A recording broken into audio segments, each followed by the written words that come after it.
K공인 해적 아이돌, 데뷔곡 이름부터 해적왕, 리더는 캡틴, 입덕은 곧 승선이 되는 데뷔 이래로 지금까지 세계관에 1024% 과몰입하고 있는 오늘의 분석 아티스트 에이티즈입니다. 잃어버린 세계를 찾아서 전부 알려줄게. 다만세의 세계관 요점 정리. 에이티즈는 데뷔를 한 그 순간부터 지금까지 모든 날 모든 순간 해적이었습니다. 그런데 데뷔곡 해적왕 뮤비에서는 영원히 사막을 떠돌며 사막 해적의 면모를 선보이더니 가장 최근에 나온 미친폼 앨범에서는 달나라를 향한 열망을 불태우며 달토끼 우주해적이 되기에 이르렀습니다. 그러니까 지금 우리배는 산으로만 가고 있는 길 잃은 티니들을 위해 더월드 시리즈의 막이 내리고 새로운 시리즈가 시작되기 전 지금까지의 콘텐츠들을 모아 세계관을 분석해보았습니다. 에이티즈에 입덕하고 싶었지만 혹은 얼마 전에 승선했지만 도무지 A고 Z고 아무것도 모르겠다 싶은 티니분들은 꼭 마지막까지 시청해주세요. 모든 해석은 오피셜에서 제공한 뮤비와 자체 콘텐츠 영상, 앨범 내 부클릿에 기반하고 있습니다. 다만세의 세계관 해석은 정답이 아니므로 새로운 해석이나 추가 해석은 언제든 환영입니다. 같이 토론해보면 좋을 포인트들도 편하게 댓글로 남겨주세요. 본격적인 세계관 해석에 들어가기 앞서 첫 영상답게 전체적인 스토리의 순서를 먼저 짚고 넘어가 보려 해요. 에이티즈는 데뷔 이래로 모든 앨범을 꾸준히 시리즈 형식으로 내왔습니다. 보통 시리즈별 3-4개 가량의 앨범으로 구성되어 있으며 2024년 3월 기준 지금까지 발매된 앨범을 크게 나눠보자면 트레저, 피버, 더월드 이렇게 3가지 시리즈로 구분할 수 있는데요. 발매 순서는 트레저, 피버, 더월드이긴 하지만 오피셜에서 홍중이가 설명한 바에 따르면 순서는 피버 시리즈가 먼저야. H차원에서 일어나는 얘기들이 이 2개 앨범이야. 그렇기에 저는 앞으로 3편의 영상을 통해 이 3가지 시리즈를 시간 순서대로 해석할 예정입니다. 자료를 모으는 과정에서 다양한 경우의 수를 두면서 시간 순서를 이리저리 고민해보고 조합을 해봤는데 홍중이가 말한 순서대로 했을 때만 이들이 해적이 된 이유를 알 수 있더라고요. 사실 데뷔 때부터 해적이라니까 해적이군 하긴 했다만 왜 해적인지에 대해서는 명확하게 나오지 않았었잖아요. 그래서 그 부분에도 집중해서 저희가 한번 분석을 해보았습니다. 차근차근히 따라와주세요. 아무래도 세계관의 스케일이 큰 만큼 사전 절차가 좀 많죠. 그치만 원활한 이해를 돕기 위해 정말 기본이 되는 개념들을 먼저 정리하고 가도록 할게요. 첫 번째, 에이티즈라는 팀명이 말해주듯 에이티즈의 세계관은 크게 A차원과 Z차원으로 나뉜다. 사실 다이어리 필름에서 8개의 차원으로 나뉘어졌다라고 언급을 한 적이 있지만 우선 지금까지 진행된 상황에서는 2가지 차원만 나온 것으로 해석했어요. 위지의 세계에서 온 친구인데 이 친구가 저희 크로머가 너무 탐나서 크로머를 찾으러 온 이 중 A차원은 우리가 지금 살고 있는 바로 이 세계이고 Z차원은 추후 더월드 시리즈에서 구체적으로 소개하겠지만 미리 간단하게 설명하자면 중앙정부에 의해 인간의 감정이 통제된 전체주의적 디스토피아 세계라고 생각하시면 될 듯합니다. 두 번째, 각 차원은 평행세계를 가정하고 있기에 동일한 인물이 존재할 수 있다. 이 전제에서 자연스럽게 할라티즈를 떠올릴 수 있으실 텐데요. 에이티즈와 함께 세계관에서 중요한 또 하나의 축이 되는 할라티즈의 유래는 할라할라 뮤비에서 첫 등장한 검은 페도라를 쓴 에이티즈를 의미합니다. 사실 오피셜에서 나온 단어는 아니고 티니들이 할라할라 뮤비에서 등장했다고 해서 할라티즈라고 부르게 된 것인데 이제는 거의 오피셜 됐습니다. 이러한 할라티즈가 대개 Z차원에 존재한다는 사실은 어느 정도 세계관에 관심이 있는 티니분들이라면 알고 계실 텐데요. 세계관의 분석에 있어서 이들의 정체가 크게 2가지 설로 나뉘더라고요. 할라티즈가 에이티즈의 내면이라는 설과 Z차원의 또 다른 에이티즈라는 설. 다만세의 해석 방향에 대해서는 앞으로 올라올 세계관 분석 영상들을 통해 설명드리겠습니다. 세 번째, A차원과 Z차원 사이 이동의 매개체는 크로머라는 모래시계이다. 에이티즈 세계관의 핵심 요소 중 하나인 모래시계 크로머는 달의 변화에 따라 기능을 달리하며 초승달이 뜰 때 꿈을 통해 메시지를 전달할 수 있고 보름달이 뜰 때 차원을 이동할 수 있습니다. 홍중 교수님의 세계관 설명 영상에 따르면 일식, 월식, 슈퍼문 등 달과 관련된 여러 자연 현상에도 영향이 있는지의 여부는 아직까지 비밀이라고 해요. 주의 깊게 지켜봐야겠죠? 이 정도면 반드시 필요한 것들에 대해서는 모두 설명을 드린 것 같고, 지금부터 본격적인 세계관 해석에 들어가 보도록 하겠습니다. 이 영상에서는 시간 순서상 가장 첫 번째, 이야기의 시작인 삐버 시리즈에 대해 다룰 예정입니다.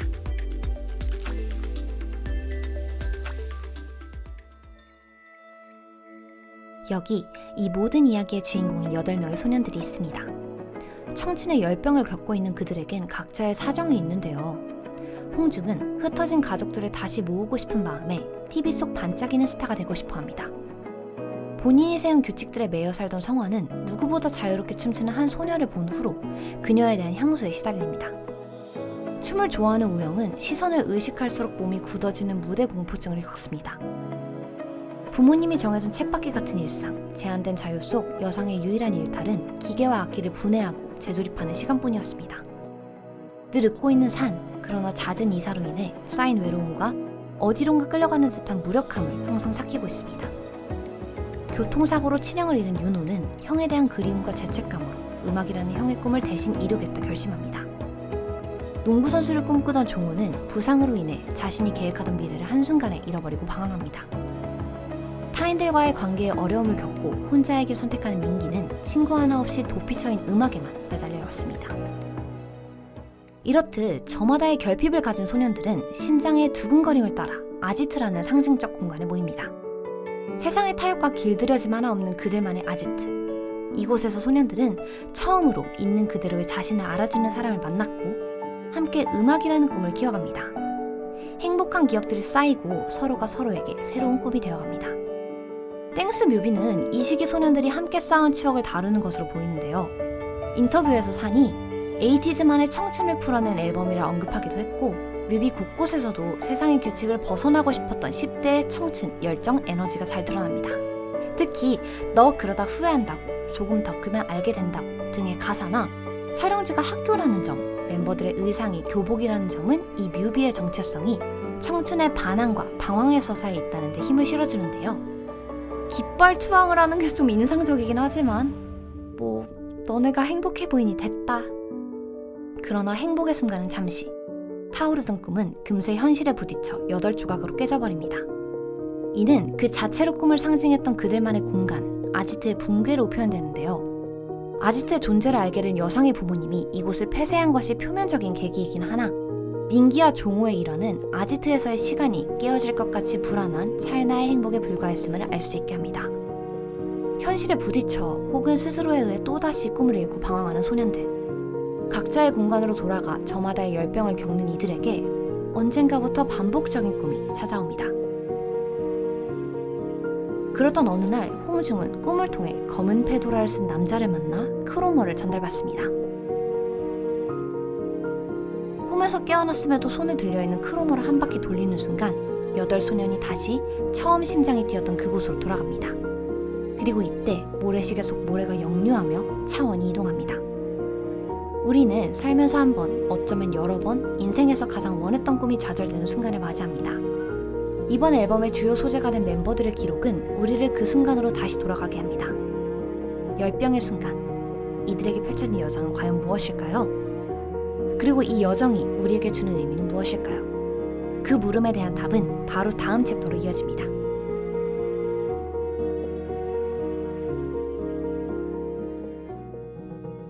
주의! 이 챕터에는 부클릿에서만 얻을 수 있는 정보, 뮤비 속에서만 나오는 떡밥이 나뉘어져 있어요.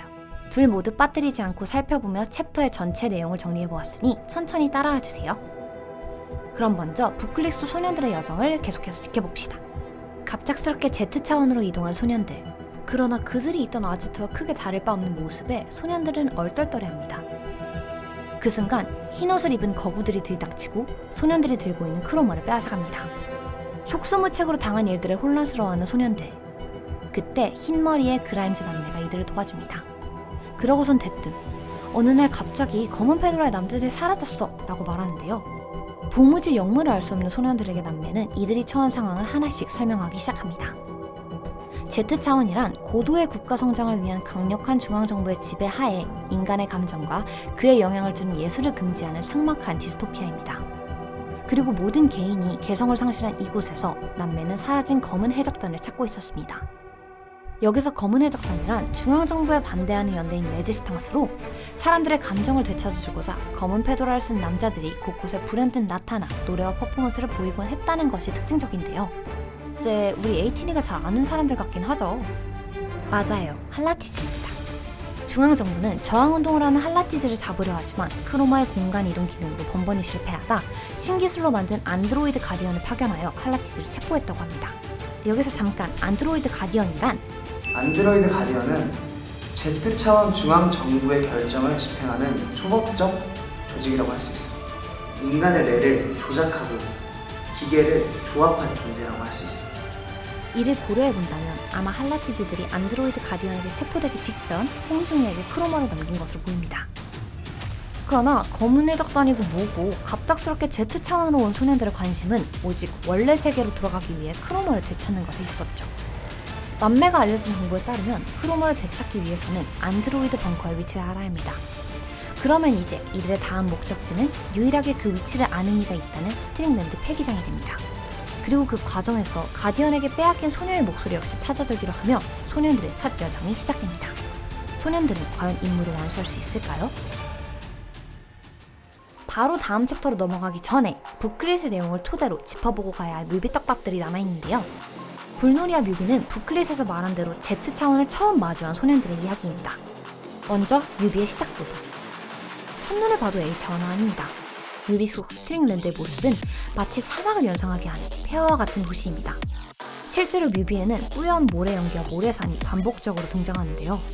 이곳에서 소년들로 추정되는 남성들은 곳곳에 불을 지르며 저항운동을 하고 있습니다. 그런데 어째 사뭇 다른 느낌의 에이티즈, 정말 A차원에서 온 소년들이 맞긴 한가요? 그 물음에 답이라도 하듯 뮤비에서는 다음과 같은 떡밥이 가득합니다. 먼저 이들의 꿈, 아지트를 상징하는 쇼파인데요. 세계관 첫 영상 다이어리 필름의 아지트 속 쇼파가 땡스 뮤비와 블로리아 뮤비에 반복적으로 등장합니다.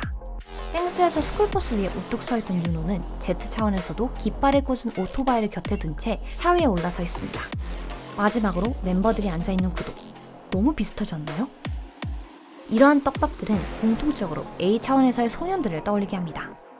따라서 A차원에서 온 그 소년들이 Z차원으로 넘어와 이곳에서 열정이 가득한 저항을 이어가고 있는 것 아닐까 정도로 생각해 볼 수 있는데요. 부클릿과의 내용을 종합해보면 결국 이 챕터는 Z차원을 처음 경험한 소년들의 이야기로 이해할 수 있을 듯합니다. 그렇다면 이제 다시 소년들의 여정으로 돌아가 볼게요. 안드로이드 가디언들도 Z차원으로 넘어온 소년들의 존재를 눈치챘거든요. 크로마와 소녀의 목소리를 찾기 위해 각각 스트링랜드 폐기장과 동굴로 향한 멤버들. 먼저 스트링랜드 폐기장의 윤호와 민기입니다. 이들은 벙커의 위치를 알고 있는 폐기장의 관리자 레프트 아이를 만납니다. 딸의 죽음을 받아들이지 못한 채 환영을 불러오는 누런 연기에 취한 그는 도저히 통제가 불가능한 상태. 그러나 비슷하게 형을 잃어보았던 윤호의 진심이 그의 정신을 깨웠고 마침내 이들은 벙커의 위치를 알아내는 데 성공합니다. 한편 소녀의 목소리가 버려졌다는 깊은 동굴 안. 마찬가지로 환각연기로 가득 찬 이곳에 여상과 종호가 있습니다.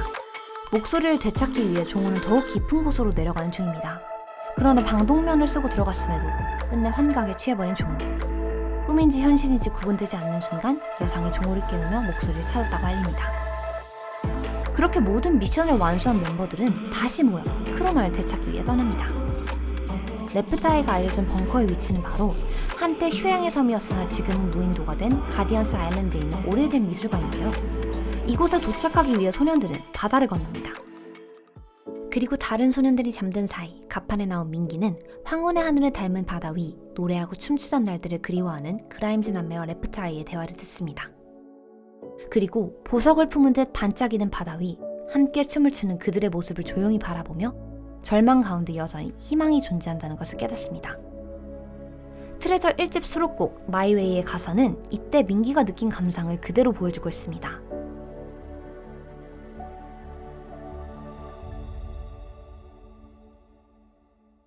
사실 이 대목이 꽤나 중요한데요. 바로 에이티즈의 정체성, 해적인 이유를 가장 잘 설명해주는 장면이기 때문입니다. A차원에서의 민기는 계속되는 불행과 절망에 사로잡혀 행복이 찾아와도 이를 다시 놓게 될까 두려워 꿈을 놓아버린 인물입니다. 이로 인해 벌어졌던 민기와 종우의 다툼이 A차원의 소년들 사이 균열을 가장 직관적으로 보여주는 장면이기도 하죠. 그런 민기에게 바다는 황혼의 하늘과 반짝임을 보여줍니다. 그리고 함께하는 이들의 춤을 통해 근심 걱정을 잊고 현재를 살아가야 함을 깨닫게 해줍니다. 그 모습을 바라보던 민기는 마침내 희망의 별이 하늘에 떴다. 그리고 바다는 점차 별들을 머금기 시작했다고 말합니다. 바다는 곧 다시 찾은 보석, 희망을 머금는 공간이자 변화의 시작점인 것입니다. 뒤이어 희망이란 지향점을 발견한 순간 민기는 자신이 인생이란 긴 여정의 시작점에 올라서게 되었음을 알아차립니다. 여기까지 알고 보는 에이티즈의 정체성 해적, 어떤가요? 그들이 해적이란 건 어떠한 역경 속에서도 희망을 불러오리는 다짐이자 의지의 표현 아닐까요?